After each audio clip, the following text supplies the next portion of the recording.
Hi, Niamh. Okay, let's look at your work. Good work. Your writing is very clear, and I can clearly see everything you're doing.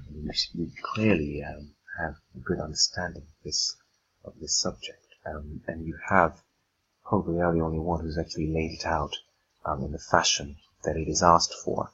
They ask you to lay it out in an income fashion, and you clearly are very aware of how to nicely lay this out. So this is all very good. And this is one of those kind of 6-marker questions when the analysis is quite brief. They don't want a lot, and you've done that quite succinctly, put it together. So at this time, the offer from the travel firm should be considered, and not the newspaper offer, the contribution. So good. So there is some, I'll give you some info. We'll pretend this was a longer case question in a second. This is the contribution, very good, and this will be £10, the greatest profit due to the contribution. So our focus always is on contribution. However, will be beneficial, if you like, in the future to consider. Let me just be sure that the next question doesn't have any more, and I can go back and maybe discuss this. Right, let's just go back here a little. So what I also need to talk about here is, first of all, that we need to highlight, or we need to show our AO1 knowledge and AO2, so to speak, before you start applying. We need to show AO1. So AO1 is really saying that we could only even do this if we had spare capacity. So when next you're writing, sort of state the facts almost as you see them. The fact is we have spare capacity. Second thing is we're broken even. And the third point is that our existing customers don't know about this or are happy, and we can only do this in the short term. So we want to state the ones clearly. Then you may make this type of decision, or give it this kind of advice or recommendation. We want to make this very clear. And I also believe that it was for this one, for this question of contribution, which is how you should do it, I believe it was expectation. Something tells me. So it's quite possible that this might not have happened.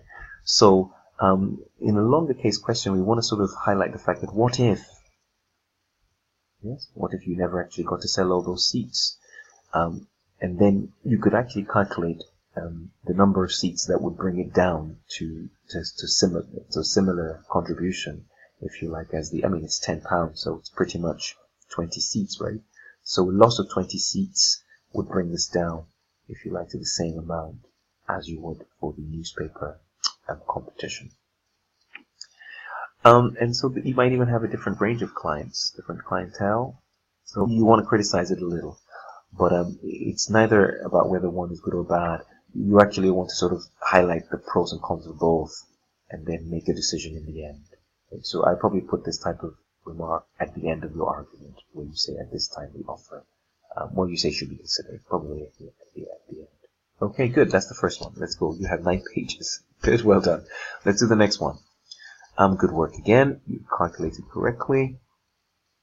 Here we are. We have 38 here. Sorry, 54 there. 38 there. Good. 7 and 1. Very good. So this is what the examiner wants you to highlight. What should be accepted. So again, yes, clearly, what you want to do is you want to bring these guys into your argument. Good. And you want to expand on this. So I can see you have the beginnings of your argument, but the key point is we want to highlight the fact that, well, of course it makes sense to go with option 1, of course, and because it has a greater contribution. You see, this is the land we're in. We're talking about contribution. This is where we are. And remember, again, I know it sounds ridiculous, but we always want to show the AO1. Talk about spare capacity, talk about having the additional resource to do it, talk about, if you like, our existing customers must not know or must be kind of protected from this, because our existing customers are paying £60, right? As in terms of offering us £60, as opposed to this new person offering you 45, and even worse, 37, right? So the other key point is we can only do this after we have covered our fixed costs. So that's what that's your focus, really. So once you've done that, then you can then go ahead and actually work out what you need to do then is work out what the profit would be on option A and work out what the loss would be on option B. Then, of course, when you're critiquing, you're also saying, well, listen, it's possible that I go for option B because I believe these people, I don't know if they're trying to expand overseas, but the key point is that volume, there's volume here. So there is a possibility that if these guys were happy to think about, here's the thing, I mean, even before we talk about volume, here we have 37. 37 is so close to 38. So what you want to do is you want to talk about how, well, you know what, if I made this 61 or 62, remember this is an average. You might have some customers you're selling to at 65 and some you're selling to at 55, which is giving you that average of 60. If you could make this 66, or if you like your inelastic customers, you might be able to take this project. You see, we're trying to make this project happen, right? So please write this up again, right? And let me have that. Now let's go to the next one. What did we do here? This was quite a big one, and let's see how you did here. I'm trying to see your maths and your writing up. So what they want to do, they want you to evaluate the financial and non-financial. Very good. You've calculated very clearly this made a profit of 53,000. Very good. It's good for expanding. Yes, that's a good way. You clearly understand this issue of evaluating.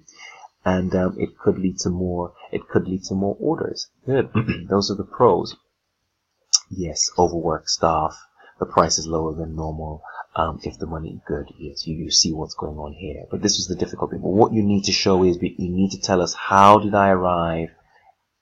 you arrive at that £53,000? This is the key issue there. So all this has to be written out very nice and neat. You almost need to create an appendix for this, right? You need to create an appendix and show us how you arrived at 53,000. But good, well done. Tricky question, but we need to expand that and then include a recommendation. So write that out as well, and then let's see that as well. Oh, sorry, I think you do it here.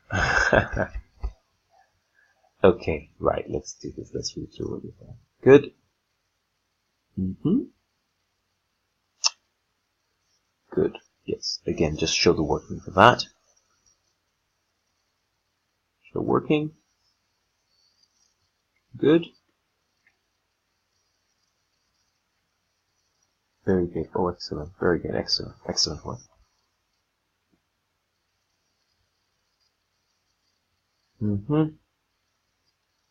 That's true. You understand. You understand what we're looking for here. This is good.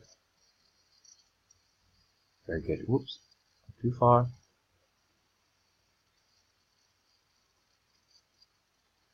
In conclusion, very good. Take the order because it provides a good opportunity to begin developing their experience. So you think they should take the order. Okay. Again, if you're going to take that order, we need to think about that 37, right? We need to think. There's a lot of arguments here, like I said. In the long run, you need to cover your fixed costs. Will this order, will you be able to sell so many? Volume, if you sell volume a lot, then yes, you will, of course you'll cover your fixed costs, but you'll need to sell a lot. Otherwise, you'll need to increase your price, because if you can't increase volume, you need to get your fixed costs covered. But good, I like it. I'd probably give this an A. Just an A. Just that.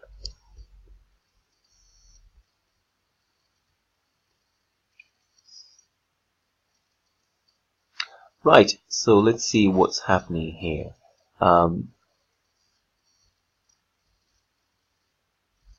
Yes, so you have calculated your the change between the selling price. Actually, I'll just look at the textbook and see, because I remember quite straightforward. So this one I have to look at and just see.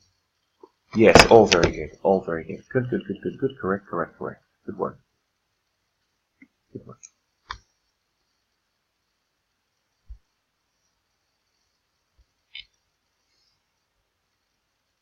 Yes, brilliant again. Good.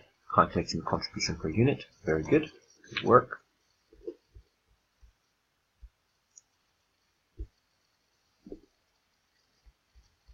And very good work again. You picked that up. That was 33, not 0.3. If you had ranked 0.3, this would have skewed your number here. So very good. So you're ranking that. That's your rank.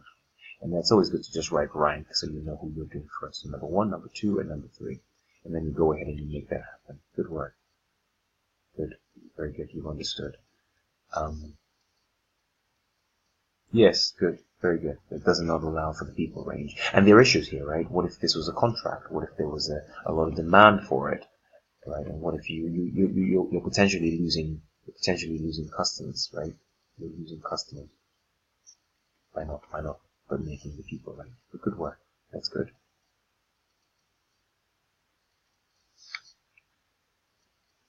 Yes, so here again, making a loss. Good, but this section has a contribution. What might be good? You can look, and Niamh does some good calculations on the side of her work. You could actually find the contribution to revenue ratio, the gross profit margin ratio. You could actually do that and find out. So that's your argument is that's what we should be judging, right? So the argument really is that why are we this allocation of fixed costs? Let me see, you put an arrow there to discuss it probably. This allocation of fixed costs might not be the best. So there might be some misallocation of fixed costs, right? Good, and that's kind of maybe the closure efficiency to see the ways of. So the issue probably is fixed costs, but you can see it's still making a healthy contribution. And finally,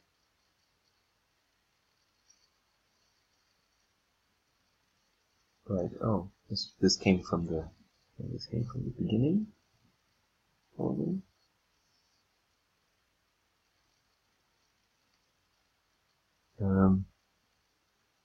Question 10.